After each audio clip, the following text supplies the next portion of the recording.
મુખ્યમંત્રી ભૂપેન્દ્રભાઈ પટેલની સરકારે કચ્છ જિલ્લાના પશુપાલકોને રાહતરૂપ નિર્ણય લેતા ખાસ કિસ્સામાં રાહત દરે સૂકો ઘાસચારો વિતરણ કરવાની મંજૂરી આપી છે. ચાલુ વર્ષે જિલ્લામાં નોંધપાત્ર વરસાદ ન થતાં પશુઓના નિભાવ માટે આ નિર્ણય મહત્વપૂર્ણ માનવામાં આવી રહ્યો છે. કચ્છ કલેક્ટર અનિલ રાણાવસિયાએ જણાવ્યું હતું કે રાજ્ય સરકાર દ્વારા કચ્છ જિલ્લામાં કુલ 28 લાખ કિલોગ્રામ સૂકો ઘાસચારો ઉપલબ્ધ કરાવવામાં આવ્યો છે. હાલ આ જથ્થો વન વિભાગના વિવિધ ગોડાઉનમાં સંગ્રહિત છે અને આગામી દિવસોમાં નાના ખેડૂતો, સીમાંત ખેડૂતો, જમીન વિહોણા પશુપાલકો તેમજ માલધારીઓને રાહત દરે વિતરણ કરવામાં આવશે. રાજ્ય સરકારના નિર્ણય મુજબ એક ઘાસ કાર્ડ પર વધુમાં વધુ 5 પશુઓ માટે પશુદીઠ દરરોજ 4 કિલોગ્રામ ઘાસ ₹2 પ્રતિ કિલોગ્રામના રાહત દરે આપવામાં આવશે. ઘાસ મેળવવા માટે પશુપાલકોએ જરૂરી આધાર પુરાવા સાથે પોતાના ગામના તલાટીને અરજી કરવાની રહેશે. અરજીના આધારે મામલતદાર દ્વારા ઘાસ કાર્ડ જારી કરવામાં આવશે. ત્યારબાદ નજીકના ગોડાઉનમાંથી ઘાસ મેળવી શકાશે. કલેક્ટરે જણાવ્યું હતું કે જિલ્લા વહીવટીતંત્રની દરખાસ્ત તેમજ સ્થાનિક જનપ્રતિનિધિઓ, આગેવાનો અને પશુપાલક મંડળોની રજૂઆતોને ધ્યાને લઈ રાજ્ય સરકારે આ નિર્ણય મંજૂર કર્યો છે. વરસાદની અછત વચ્ચે પશુધનના નિભાવ માટે આ યોજના કચ્છના હજારો પશુપાલકોની મોટી રાહત આપશે અને ઘાસની અછતનો સામનો કરવામાં મદદરૂપ બનશે.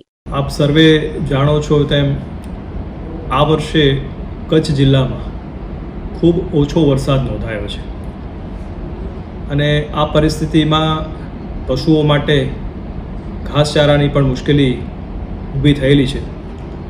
જે બાબત રાજ્ય સરકારને ધ્યાનમાં અત્રેથી લાવવામાં આવી હતી. વિવિધ પદાધિકારીશ્રીઓ, સંગઠનો તરફથી પણ અમને રજૂઆત મળી હતી અને એ રજૂઆતને ધ્યાને લઈ જિલ્લામાં જે અત્યારે ઘાસચારો ઉપલબ્ધ છે એ સ્થાનિક પશુઓને વિતરણ કરવા માટે મંજૂરી માગવામાં આવી હતી. માનનીય મુખ્યમંત્રી શ્રી ભૂપેન્દ્રભાઈ પટેલના માર્ગદર્શનમાં ખૂબ સહાનુભૂતિપૂર્વક વિચારણા થઈ અને આ જે ઘાસચારો છે એ પશુપાલકોને એમના પશુઓ માટે વાપરવા દેવાની મંજૂરી પણ આપવામાં આવી છે. અત્યારે જે મંજૂરી મળી છે એના અન્વયે આપણી પાસે જિલ્લામાં લગભગ 28 લાખ કિલો જેટલું ઘાસ ઉપલબ્ધ છે, જે વિવિધ ફોરેસ્ટના ગોડાઉનમાં ઉપલબ્ધ છે. આને વિતરણ કરવા માટેની એક સુવ્યવસ્થિત આખું આયોજન જિલ્લા સ્તરે કરી લેવામાં આવ્યું છે.